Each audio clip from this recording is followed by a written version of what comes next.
Who is destabilizing the South China Sea? Commentary.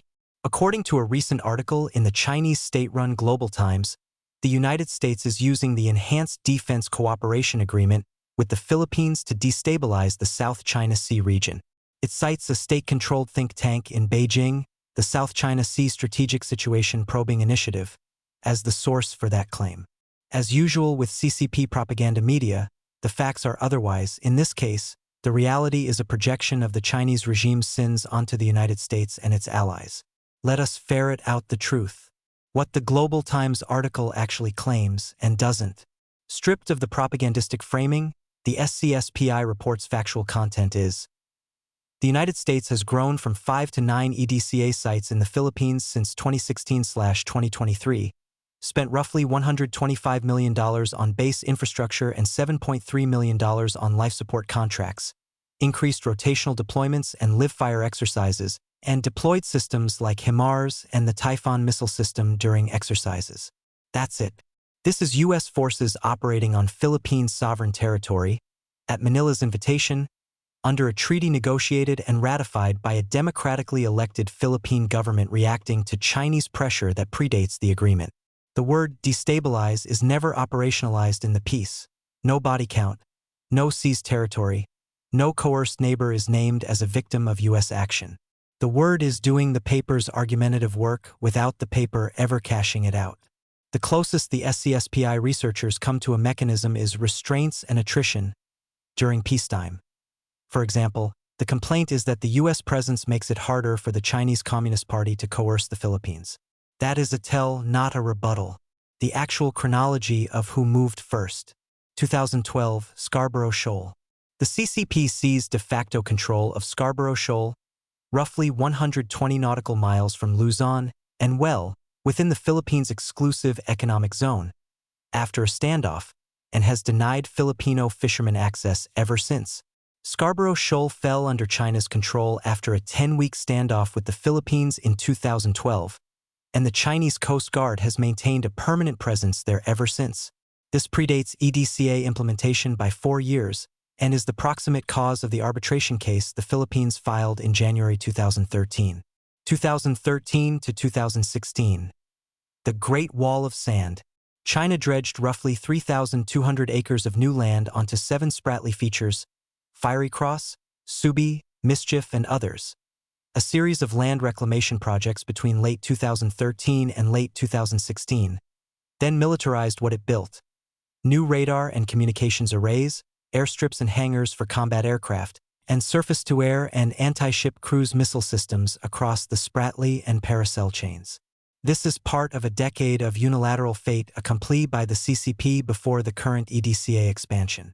2016, PCA arbitration. The tribunal at The Hague ruled that Beijing's historic rights claims over maritime areas within its so-called 9-line have no lawful effect unless they are entitled under the United Nations Convention on the Law of the Sea.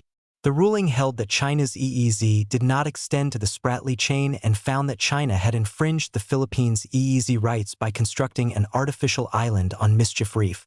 Beijing's response was a categorical rejection of a body it had agreed to be bound by through its ratification of UNCLOS. 9 years later, Beijing continues to describe the award as a piece of waste paper that is illegal, null, and non-binding. The Chinese subsequently enacted the 2021 Maritime Police Law and the Maritime Traffic Safety Law, using vague jurisdictional language not found in UNCLOS, as direct responses to the arbitration. This amounts to a false claim of sovereignty that has been codified into Chinese domestic law specifically to route around a ruling China lost. Gray zone coercion. Here is what is actually destabilizing the region, almost all of which postdates the 2016 arbitration ruling. 2nd Thomas Shoal, 2021 to 2025. Between October 2023 and June 2024 alone, there were 7 documented uses of force, water cannons, ramming, blinding lasers. The June 17, 2024, incident escalated to a violent Chinese Coast Guard boarding of a Philippine Navy boat that injured its personnel. Scarborough Shoal, 2024 to 2025. Water cannon attacks recurred repeatedly. An April 2024 incident damaged a Philippine vessel's electrical, navigation, and radio systems and China installed a 380-meter floating barrier across the shoal's entrance to block Filipino access entirely. This was a direct thumbing of the CCP's nose at the 2016 ruling.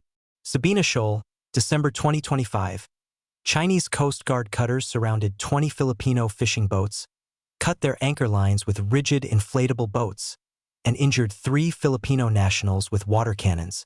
None of this is a response to U.S. destabilization.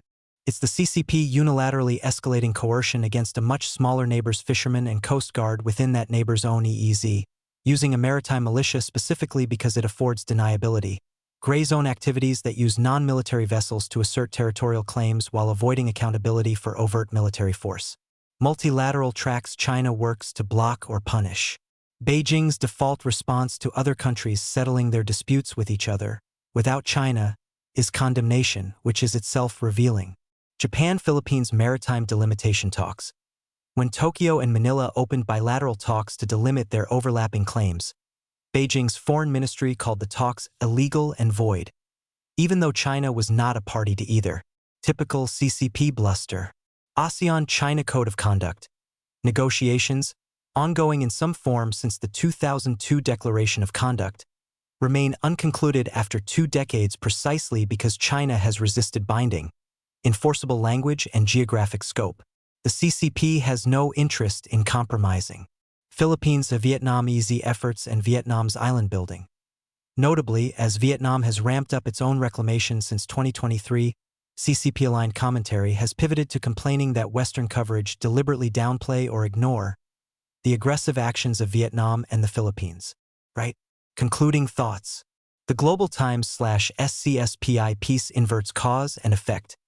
It catalogs U.S. basing and exercise activity in the Philippines as destabilization, while never naming what that activity is responding to. The actual Chinese record, Scarborough Shoal seizure in 2012. Roughly 3,200 acres of militarized artificial islands built unilaterally between 2013 and 2016. A 2016 arbitral tribunal ruling that stripped China's 9-line of legal basis. And an escalating campaign of water cannon attacks, ramming, and blockades against Philippine vessels inside the Philippines' own EEZ through 2024 to 2025 shows the causal arrow running the other way. EDCA expansion, the Balicaten military exercises growth, and Japan-Philippines defense cooperation are downstream reactions by treaty allies to a documented, decade-plus pattern of Chinese coercion, not an unprompted American initiative that provoked Chinese self-defense. The Global Times piece is best read not as analysis but as an attempt to relitigate, in the court of international opinion, a strategic and legal position the CCP has already lost, by recasting the neighbors and allies' defensive adjustments as the original sin.